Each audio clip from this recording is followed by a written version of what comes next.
welcome back. Hope you all are enjoying your good health and doing well in your studies. So let's begin the last module of this chapter, chapter 11, that is part 2, modernization in history. Here in this module we are going to discuss following topics: rapid industrialization under strong leadership, continued economic growth and calls for the demonstration, and Korean democracy and IMF crisis, the two road to the modernization.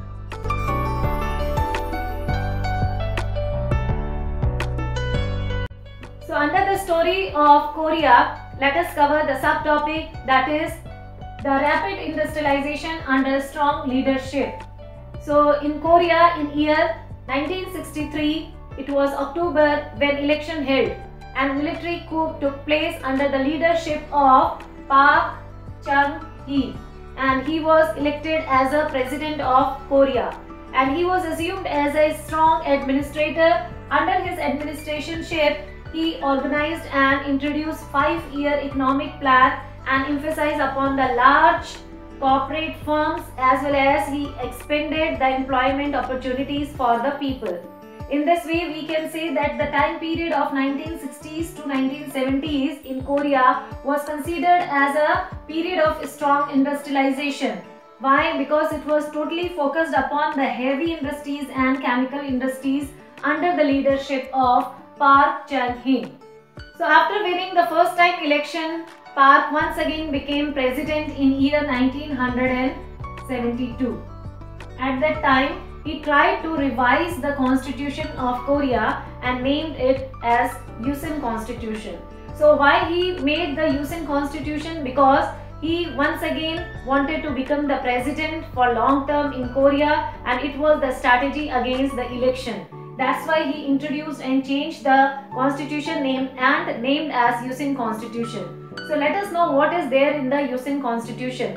According to Yusin Constitution, the concept of democracy was being removed and it was being eliminated. How? Because now the complete authority will be in the hands of president, and the matter which is related to the legislation, constitution and administration all will remain in the hands of president. This was stated in the Yusin Constitution.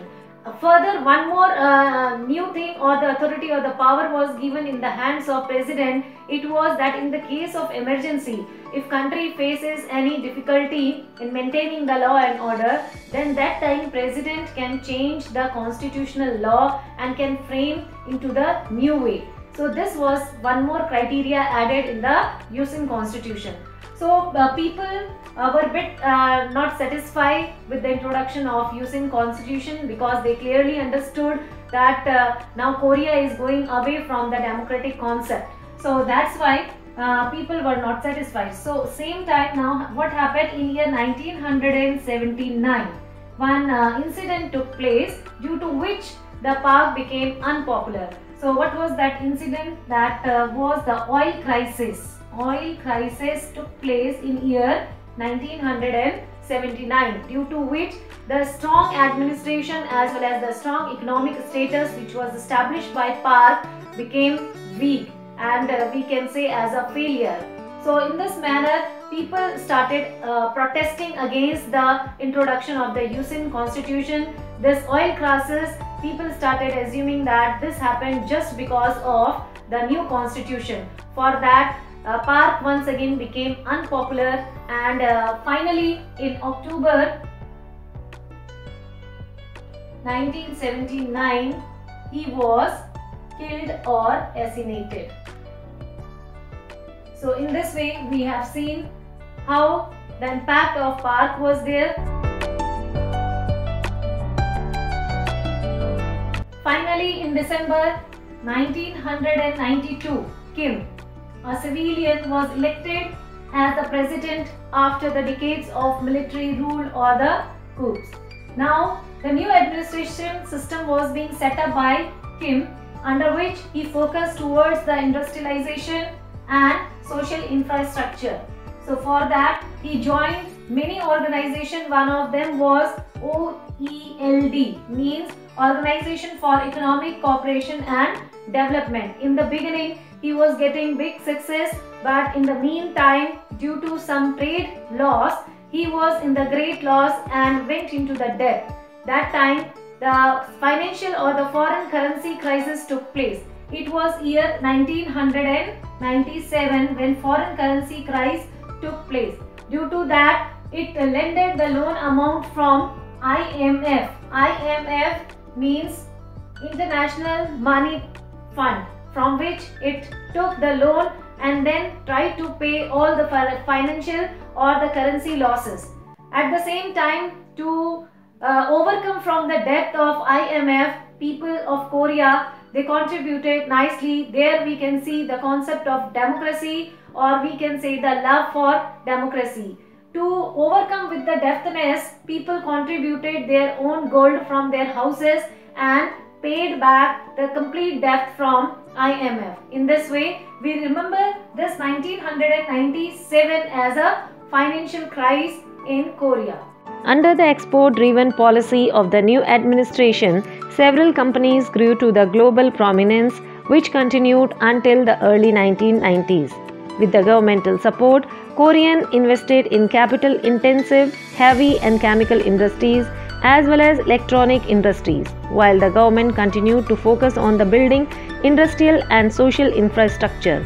Meanwhile, under increasing neoliberalist pressure to open its market, the Kim administration joined the Organization for Economic Cooperation and Development in 1996 and strengthened the Korean international competitiveness.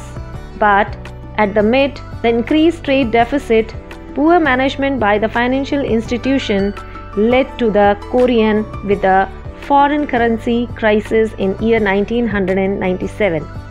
The crisis was dealt with through the emergency financial support provided by International Monetary Fund, that is IMF. Stimulus efforts were made to improve the country's economic constitution as the citizens collectively and effectively contributed towards the foreign loan repayment through the gold collection movement.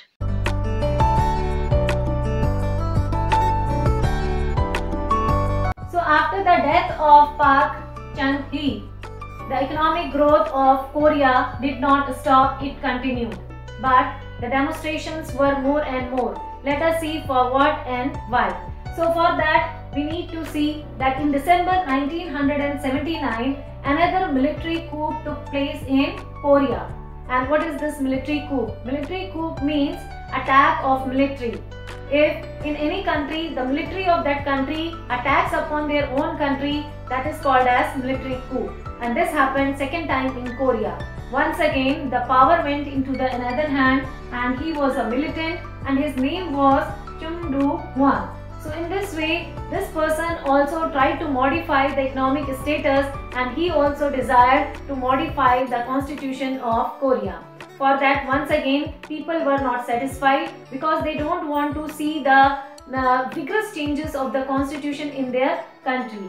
For that, these people started nationwide protest, and they have two very important demands, that they want to bring back the democracy in their country, and also the second one is they want to end up the materialistic law which was introduced by each and every time by the militants. So we can say once again the chapter of democracy began, or the new chapter of democracy began in Korea. Now the last topic is two roads to the modernization. Two roads means two different paths towards the way of modern time period or towards the modernization. Here these two ways are followed by two different countries. These are China and Japan. So this is what we are going to cover in the last topic, that how these two countries followed their different ways towards the modern time period or the modernization. As we know, China was since from beginning was under the dynastic ruling or the ruling of kings and queens. So here the popular dynasty was Qing dynasty, which ruled for many years, and it was being overthrown or ended up by the imperialistic power. So between 19th and 20th century, Chinese Communist Party built up, and they developed the feeling of nationalism, among the people, and they developed the unity and the strength among the people. In this way, they followed and introduced their own democracy and they developed towards the nation. Next comes the Japan. Here in Japan, we know these Japanese were independent by their own traditional skills as well as their knowledge. They also came across the impact of other country, but their impact was not for more time or more duration. So they followed their path towards the modernization by implementing the modern education as well as by changing the daily life of the people, where they set the different criteria for their lifetime. That's all in the last video of the chapter, as well as we have successfully completed the entire syllabus of grade 11 from the prescribed book of NCERT in history. Now any one of you have if missed out any of the lecture or chapter, then you may open the description box where every link of the video lecture is being attached. Thank you so much. Let's do short questionnaire. In which year Park Chung-hee was elected as president? In October 1963, in November 1839, in October 1946, or in September 1908. Next question is, what was the name of constitution which was introduced by Park Chung-hee? Kim Constitution, Ching Constitution, Yusin Constitution, or none of these? Answer all these questions in comment. Thank you for watching.